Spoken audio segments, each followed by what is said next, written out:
तो हेलो दोस्तों, welcome back to a new video of this YouTube channel. और आज हम लोग पढ़ने वाले हैं मानव नेत्र का सचित्र वर्णन, जो कि एक इम्पॉर्टेंट क्वेश्चन हो सकता है आपके बोर्ड एग्जाम्स के लिए। चलिए शुरू करते हैं। तो यहाँ पर हम लोग सबसे पहले जानते हैं कि मानव नेत्र क्या होता है, किस तरह का होता है।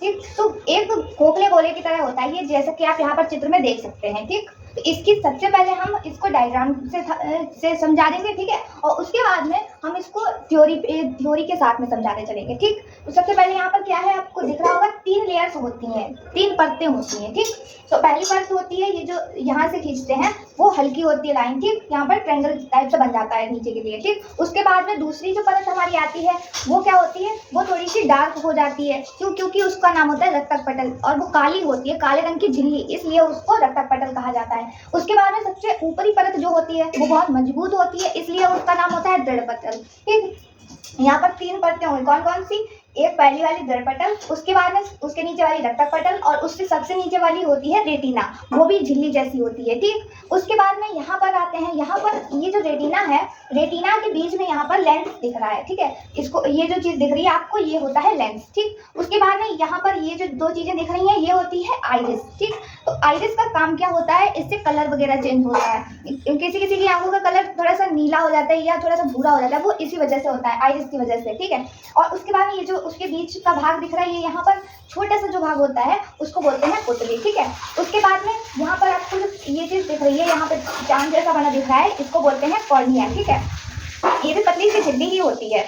उसके बाद में इसके बीच का जो भाग होता है इसको बोलते हैं नेत्रोद, लेकिन इसके अंदर जो चीज भरी होती है उसको जलीय द्रव्य बोला जाता है। ठीक, तो इतनी चीजें हो गई। अब इधर आइए, ये जो झिल्ली होती है रेटिना, यहाँ पर 2 बिंदु होते हैं, कौन कौन से, एक होता है पीत बिंदु, एक होता है अंध बिंदु। ठीक है, तो अंध बिंदु ऐसा पॉइंट होता है जहाँ पर कोई भी चीज नहीं दिखेगी, लेकिन पीत बिंदु ऐसा पॉइंट होता है जहाँ पर ही हर चीज का प्रतिबिंब बनता है, तो वो होती है पीत बिंदु। ठीक है, तो और ये दोनों ही पॉइंट किसमें होते हैं, रेटिना पर पाए जाते हैं। और उसके बाद में ये यहाँ से लेंस से रेटिना के पीत बिंदु तक का जो पॉइंट होता है, इसके बीच में ये जो चीज दिख रही है आपको, इसको बोलते हैं काचाभ कक्ष।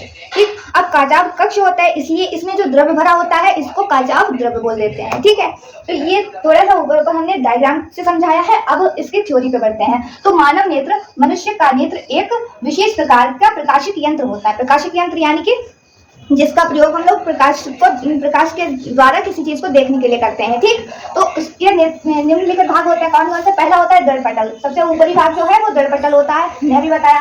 ठीक है, तो मनुष्य के नेत्र के सबसे ऊपरी परत को दृढ़ पटल कहते हैं, और यह बहुत मजबूत होती है, हमने इतना लिख लेना है। उसके बाद में दूसरी परत होती है रक्तक पटल। अब वो क्योंकि काली होती है थोड़ी सी, हमने इसीलिए मोटी बना रखी है इसे। ठीक है, डार्क कर रखा है।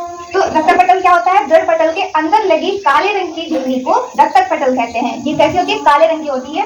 यह नेत्र के अंदर आने वाले प्रकाश को आंतरिक परावर्तन से बचाती है।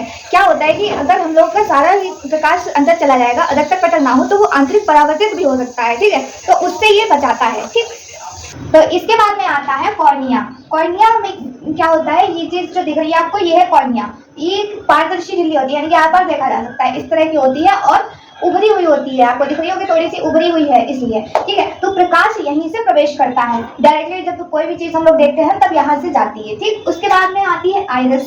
तो आइरिस जो होती है, कॉर्निया के पीछे एक अपारदर्शी झिल्ली का पर्दा होता है, इसे आइरिस कहते हैं। ये जो दिख रही है ये चीज, उसको बोलते हैं आइरिस। ठीक, एक पर्दे टाइप की होती है, बहुत हल्की सी। इसके बाद में आता है पुतली। तो आइरिस के बीच में एक छिद्र होता है जिसे पुतली कहते हैं। तो इसकी विशेषता होती है कि यह तेज और धीमे प्रकाश में स्वयं को समायोजित कर लेता है, यानी कि क्योंकि इतने ही भाग से लेंस में जाकर प्रवेश करता है, यहाँ पर रेटिना तक पहुंचता है ये प्रकाश। ठीक है, किसी भी वस्तु का। तो क्या होता है कि अगर ज्यादा प्रकाश होगा तो ये खुद को सिकोड़ लेगी, लेकिन अगर बहुत धीमा सा प्रकाश होगा तो खुद को ये बहुत ज्यादा बड़ा कर लेगी। इसके बाद में आता है नेत्र लेंस। तो नेत्र लेंस क्या होता है, यहाँ पर जो ये लगा हुआ है इसको बोलते हैं नेत्र लेंस। और ये कैसा होता है, द्वियुत्तल होता है, एक की त्रिज्या बड़ी होती है, एक की त्रिज्या छोटी होती है। जो आगे का होता है, आगे सामने के साइड, वो उसकी त्रिज्या बड़ी होती है, वक्रता त्रिज्या, और जो पीछे के साइड होता है उसकी वक्रता त्रिज्या थोड़ी सी छोटी होती है। ठीक, तो आइरिस के ठीक पीछे एक लेंस लगा होता है जिसको नेत्र लेंस कहते हैं, और नेत्र लेंस अपने स्थान पर मांसपेशियों के बीच टिका रहता है।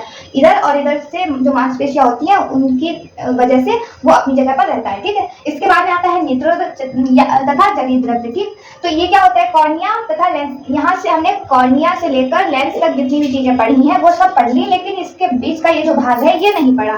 तो ये जो भाग होता है ये बहुत ही पारदर्शी भाग होता है। यहाँ पर जो द्रव्य भरा होता है उसको ही जलीय द्रव्य कहा जाता है, और जो जगह खाली पड़ी होती है उसको नेत्रोद कहा जाता है। ठीक है, तो इस वजह से यहाँ पर जो ये जो जलीय द्रव होता है इसका अपवर्तनांक होता है 1.336। तो इसके बाद में आता है काचाव कक्ष व काचाव द्रव। तो यहाँ से लेकर यहाँ तक, यहाँ पे क्या है, नेत्र लेंस है, यहाँ क्या है, रेटिना है। तो इन नेत्र लेंस और रेटिना के बीच में जो जगह है उसको बोलते हैं काचाव कक्ष, यही लिखा भी है। नेत्र लेंस और रेटिना के बीच के भाग को काचाव कक्ष कहते हैं। ठीक है, और इसमें जो चीज भरी है, द्रव जो भी द्रव भरा है उसको बोलेंगे काचाव द्रव।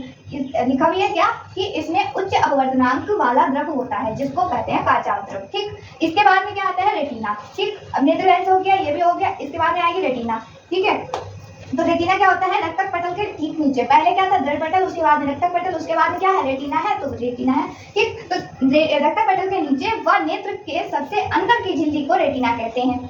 ठीक है, इसके बाद में वस्तु का प्रतिबिंब यहाँ पर बनता है। किसी भी वस्तु को हम लोग देखते हैं तो वो रेटिना पर ही बनता है जाके। तो इसमें दो प्रकार की कोशिकाएं पाई जाती हैं, सेल्स कह सकते हैं, इंग्लिश में सेल्स होती हैं और हिंदी में बोल सकते हैं कोशिकाएं। तो जो प्रकाश की तीव्रता बताती हैं उनको कहते हैं दंडाकार कोशिकाएं, और जो रंगों का आभास कराती हैं उनको कहते हैं शंक्वाकार कोशिकाएं। ठीक है, शंक्वाकार इस तरह से लिखा जाता है। तो इसके बाद में आता है पीत बिंदु। पीत बिंदु कहाँ पर होता है, इस जगह पर होता है। तो रेटिना के बीचों बीच एक पीला भाग होता है जिस पर सबसे स्पष्ट प्रतिबिंब बनता है, इसे ही पीत बिंदु कहते हैं। यानी कि इस जगह पर सबसे ज्यादा प्रकाश की सुग्राहिता पाई जाती है रेटिना के। इसके बाद में आता है अंत बिंदु। तो रेटिना के जिस स्थान को भेद कर यानी कि काट कर या तोड़ कर समझ सकते हैं, दृष्टि तंत्रिकाएं मस्तिष्क को जाती हैं, उसे अंध बिंदु कहा जाता है। ठीक है, इसके बाद में आता है नेत्र का कार्य। तो नेत्र किस तरह से कार्य करता है, हमारी जो आंखें होती हैं, आंखों के पलकें होती हैं, वो एक शटर की तरह होती हैं, फिर खुली फिर बंद में, फिर खुली फिर बंद में। ठीक, तो इसमें जब हम लोग खोलते हैं आंखें तो जो चीज़ हमारे सामने रखी होती है वो किस तरह से दिखती है ये समझते हैं। जब हमारे सामने रखी वस्तु से प्रकाश कॉर्निया पर पड़ता है, सबसे पहले यहाँ पर आएगा, कॉर्निया है तो कॉर्निया पर आएगा। ठीक है, तो उसके बाद में पुतली, नेत्रोद से होते हुए पुतली पर जाएगा, पुतली से नेत्र लेंस पर पड़ेगा, फिर नेत्र लेंस से जाएगा सीधे रेटिना पर काचाव द्रव से होते हुए। ठीक, तो यहाँ से हमने क्या लिखा है, कॉर्निया पर पड़ता है तो यह पुतली तथा नेत्र लेंस से होते हुए रेटिना पर प्रतिबिंब बनाता है। रेटिना पर वस्तु का उल्टा प्रतिबिंब बनता है। प्रतिबिंब की सूचना प्रकाश तंत्रिकाओं द्वारा रेटिना की संवेदी तंत्रिकाओं कोशिकाओं से होते हुए मस्तिष्क तक पहुंचती है, और मस्तिष्क अनुभव के आधार पर उसका ज्ञान सीधे रूप से प्राप्त कर लेता है। तो इस तरह से जो उल्टा प्रतिबिंब बनता है उसको सीधी तरीके से हम लोग समझते हैं। तो ये था मानव नेत्र के भाग तथा कार्य। उम्मीद करते हैं आपको समझ में आ गए होंगे। और इसको दोबारा बनाने की एक ही वजह थी, यहाँ पर एक कमेंट आया था बच्चे का कि उसने कहा था कि आप डायग्राम के साथ में समझाइए तो ज़्यादा अच्छे से समझ में आ जाएगा मुझे। ठीक है, तो उम्मीद करते हैं आपको समझ में आ गया होगा। वीडियो समझ में आई हो तो लाइक कीजिएगा, चैनल को सब्सक्राइब कीजिएगा। फिर मिलते हैं एक और नए वीडियो के साथ, तब तक के लिए धन्यवाद।